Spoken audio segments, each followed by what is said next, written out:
The Premier expected intense backlash following this announcement. Protests are already breaking out.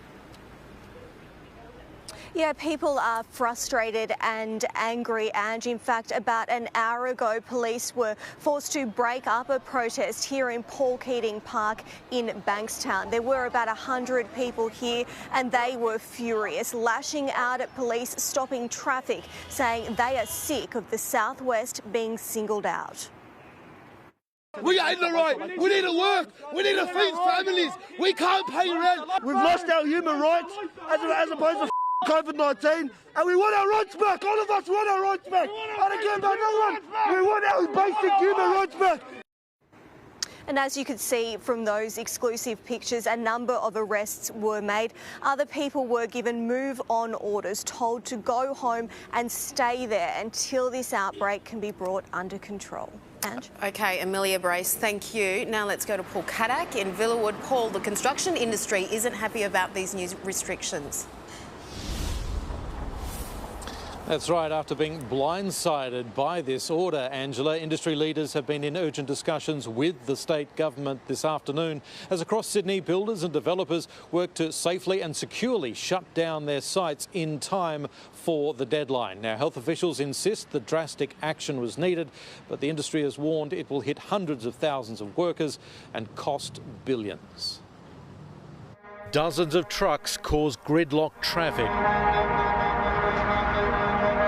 The construction industry rocked to its foundations after the Premier today called a stop work to try to stop COVID. There will be a pause on all construction, large or small. The announcement was a shock to us. George Diab's worksite among thousands suddenly in limbo. We've got our contractors that have ordered material, and we've ordered material for the sites that we had to cancel that was supposed to be delivered early next week. What this will do to our industry, it will devastate it. The halt including renovations, maintenance, cleaning. Tradies like Todd finished for the day and now the fortnight. I'm happy to take 2 weeks off and cruise around the house. The shutdown of state government projects alone will impact 130,000 workers across Greater Sydney. This construction lockdown will cost $800 million to $1 billion a week. I think it's excessive to close down the construction industry because construction's been the backbone of our economy over the last 18 months. Another hit to the southwest. Our community is full of labourers,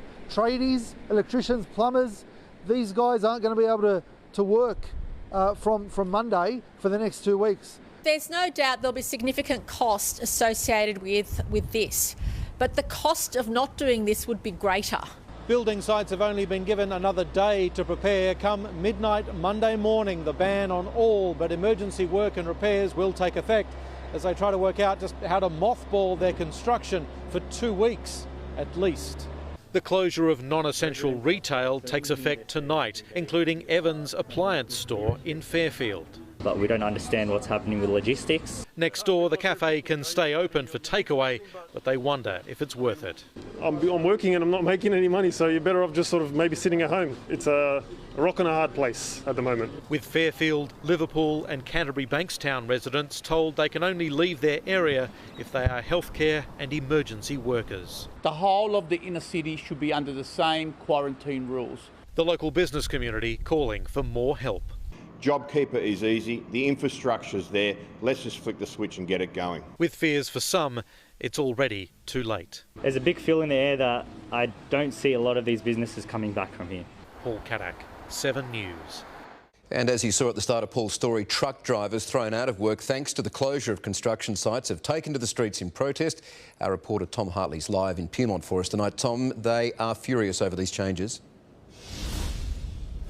Yeah, exactly, Michael, and that's exactly why they held these protests this afternoon. Their message was loud and clear. They took it over the Anzac Bridge, over the Sydney Harbour Bridge, through the streets of the city and out into the suburbs. They want the government to hear their message. They want clarification, and can you blame them? Their respective unions have written to the government. They want to know that all truckies, taxi drivers and the like, air freight and waste removal services workers, their support staff and depot staff, they want to know that they can show up to work without being penalised. They want a standing exemption as well to protect them from any more future confusing snap rule changes.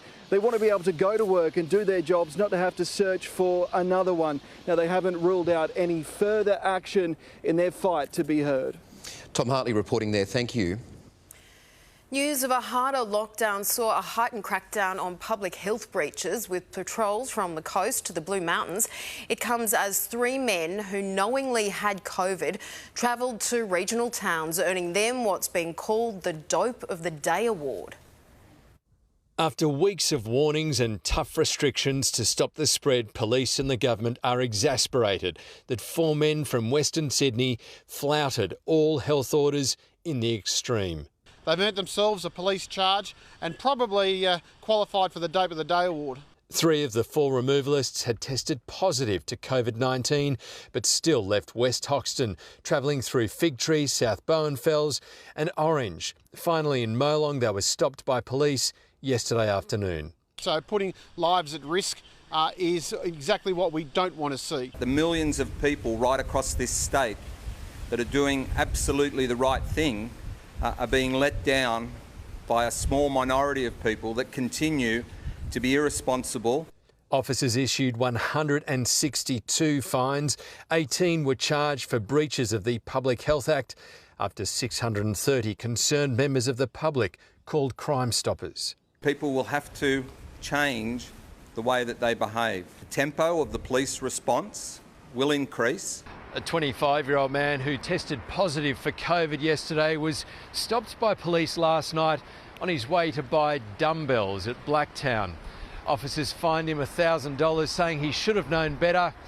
The man works in aged care. Police also making an example of this alleged breach in Manly on Thursday evening, but Andrew Rees says he did nothing wrong with this gathering. My intention was to complete my work, was to exercise and to share joy, man. He was singled out at the Premier's daily conference on Friday. What we would term was a pop-up party. But Rees says he hasn't been fined or charged. I have not been advised by police that I breached health advice. While council rangers in parks join with officers from Liquor and Gaming. Chicken, beautiful, thank you, thank you. To make sure people comply with health orders. Evan Batten, 7 News. Meanwhile, Melbourne is in its own fight against the Delta strain. Our reporter Tegan Doling joins us now. Tegan, good evening. Another sharp rise in cases there today. Yeah, it was, Michael. It's actually our sharpest rise since September. We had 19 cases here today, and that's actually the highest number, as I said, in 9 months. Now, all cases, luckily, are linked. However, all but one of them have been in the community while they've been infectious. Now, also rising sharply here in Melbourne and right across Victoria is a number of exposure sites. We are almost at around 200, and experts, Michael, unfortunately have hinted that if it continues to stay this way, it's unlikely we'll kind of come out of lockdown on Wednesday. Good evening. Sydney is just hours away from the most severe lockdown we've seen. All businesses not deemed critical, including construction sites, will be ordered to close. And 800,000 people in the southwest will be cut off from the rest of the city. The Premier forced to act after another steep rise in positive COVID cases. 111 infections, 1 new death. Community numbers also remain stubbornly high. Gladys Berejiklian says it's the biggest challenge our state has ever faced.